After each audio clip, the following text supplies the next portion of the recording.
Good afternoon. You're listening to My Conscious Dad on your hometown station, AM 1220 KHTS. I'm your host, Jasmine Urbina, here in the studio with my amazing dad and co-host, Alex Urbina. And today we're going to be talking about Be Do Have, which I'm going to let you explain, but we also have a very special guest today. Her name's Erica Tao, and I'm going to go ahead and let you introduce her. Yeah, Erica Tao is an amazing, phenomenal woman, very powerful. I met Erica approximately 20 years ago in my early 20s as I was embarking on my own journey of personal development, and she was also in the early stages of her personal development, and we quickly, hit it off and realized that we're, spiritual brothers and sisters. And, when you meet somebody that you just, know that in a past life that you were, connected or you were supposed to meet each other in this lifetime, she's one of those people for me, very special. I love her to death. And she's an amazing life coach, and she's off doing some incredible things in her life. And I asked her to be, one of the contributing authors to my book because she brings such, huge spiritual wisdom and knowledge. And she's going to be on the show today, and so let's bring her on the air. She's actually calling in from back east. And Eric, are you there? I'm here. Hey, thanks for being here. Thank you guys for having me. Where are you calling in from? I am calling in from cold Hillside, New Jersey. Nice.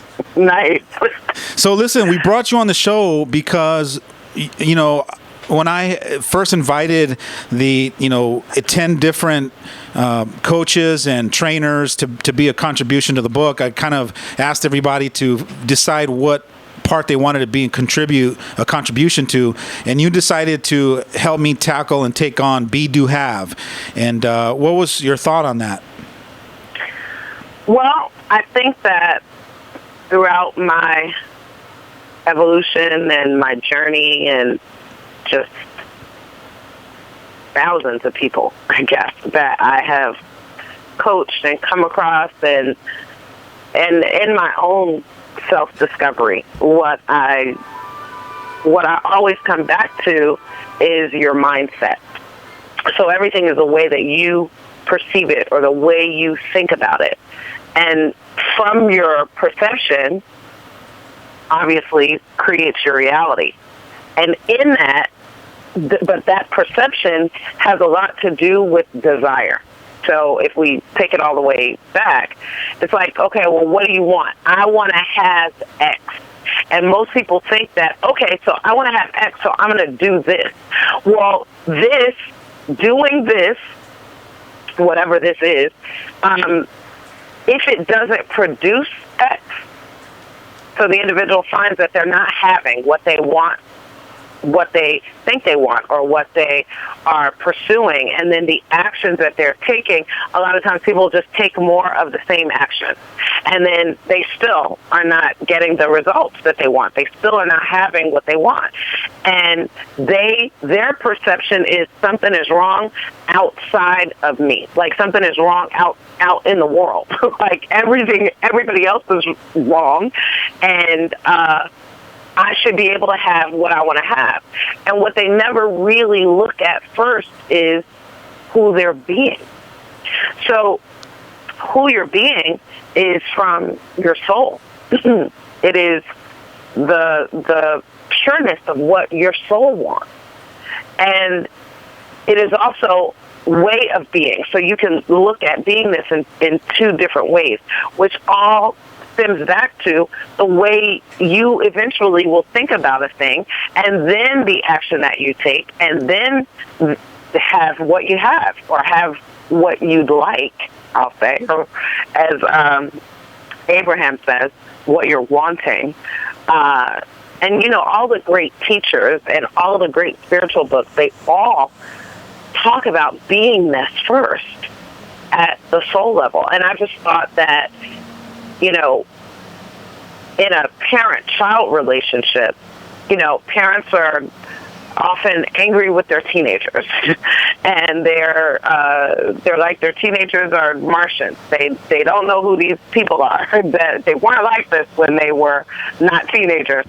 But many times it's the way the parents are being that is at first cause for what the children are doing. and then the relationship that the parents and children are having. And so when you ask me, I'm like, what is the foundation of all of it? And I thought that was it. I don't know if that answers your question. Absolutely. No, for sure. And, and as I sit here with Jasmine, I want to ask you this question. Have you ever, thought of people that are doing all the right things in their life and expecting to have whatever it is that they're doing produce the havingness, right? So think of somebody that's doing all the right things to have a relationship, but never experience the being happy, being fulfilled, being loved enough. And they're always searching in new relationships. So they'll do more, better, different to create having new relationships, still expecting to be fulfilled, be happy, be enough, and still not have it. Yeah, it will never come. That's right. That's right. It will never. and I really like what Erica said about the parent and child relationship, where parents are being, and then their kids are doing, and then that's the result, and the relationship is what they're having. And it kind of just brings it all the way back around to what we keep saying about how, as a parent, your kids are watching you and they want to do what you're doing, but unconsciously they can be who you're being if both of you, or at least you, are conscious enough as a parent to be something worth imitating. Well, somebody has to first have that awareness. Someone has to either teach you, or you have to run across it or stumble upon it. I like to say that I stumbled upon it, but in the last show we had with Raphael, when he laughed at me about stumbling upon it, I can now own it and say I think I didn't stumble upon it. It was my time to recognize and realize that this be, do, have principle was what I was supposed to learn in this lifetime. And it was the huge awakening for me. And it was through the trainings. I'm sure, Erica, you can agree that we got taught this new principle and paradigm of mastery, which is the be, do, have principle. And once someone taught me that, it was like this whole floodgate opened up for me. And I just got clarity about how I wanted to live my life. And it was about focusing on more about who I'm being, rather than chasing all the doingness in life. I think that you're absolutely right. I totally agree with you. It was a huge eye-opener for me as well. And as you talk about the book, I've had several drafts, I could say, of this topic. It is vast, but it's also very, very personal. But if you don't mind, or if you'd like, I can just take a part of this that I wrote, if that is okay. Absolutely, for sure. So I'm just going to read this part. It says, I know it's harsh, it's vile, it's vulgar, obscene, it's offensive, but here's the truth. Most adults are screwed up at the behest of their parents. Not that their parents were bad people or unfit, but because of the influence of their parents is the only, in all capitals, the only model they ever had. And then, Jasmine, the reason I'm reading it is because it speaks to what you were saying. Yeah. When I was asked to contribute to this, what I consider one of the most poignant and timely books ever written, I was taken aback. I had fear personally about whether or not I would be able to deliver a message that had true value, because I am not a parent. However, I'm a coach, a trainer, a teacher, a mentor to adults who want to become successful entrepreneurs. What I've been exposed to as a result of my profession is why I'm begging you, the collective you, to be mindful and don't F up your kids by trying to live vicariously through them, by not chasing your dreams, by not working your heart out to provide the best life for you, by not leading them, by living in fear of the past, of the present, of the future, of what might happen, by not being, doing, and having all that this life has to offer, by being an old dog, in quotation marks. You can't teach an old dog new tricks, but newsflash, you're not a dog. By thinking you know everything, by pretending you know nothing, by consciously or unconsciously choosing to not be your best self, by not taking risks, by not being present, by not choosing to be whole. I won't read anymore. But I think that everything is about the choice the individual makes about who they're going to be. And if, Alex, speaking back to what you were saying, if a person is on a quest for a good relationship so they can be happy, the happiness will never come, because being happy starts with the individual. And if you're not being happy, so you're looking for something outside of you to make you happy, a person or whatever, then what happens is whoever you are being, because you're not happy yet, you won't be happy until you find the person. So whoever you are being, if you're sad because you haven't found the person, or you're cranky pants because you haven't found the person, or you're distant, like you put distance between yourself and others because you haven't found the person that's going to make you happy, then all of those ways of being are who you walk around with all the time. So being sad, being distant, being just generally unhappy. And so that's what you're choosing, to be that. And you know what? I just got clarity is as much as that you're breaking that down, even you bringing your beingness of unworthiness into a relationship, yet yearning for a loving experience. But if you're bringing the beingness of unworthiness to a relationship, you're never going to experience the love that you're yearning for, because you have a belief and you're bringing the beingness of that you're unworthy of experiencing love from someone. Right. I love the way both of you guys are explaining this and breaking it down, but to me it sounds a little bit complicated. So if you're driving in the car listening to this, my insight or my way of making it sound easier is, if you are being unhappy, you're going to have unhappiness. So it's kind of like people wonder why they have these unsuccessful lives. It's because they're being unsuccessful, or they're being unhappy, or they're being all those things that are bringing them the have. Correct, but they don't know it. Right. They're not aware of it yet. They're unconscious to it.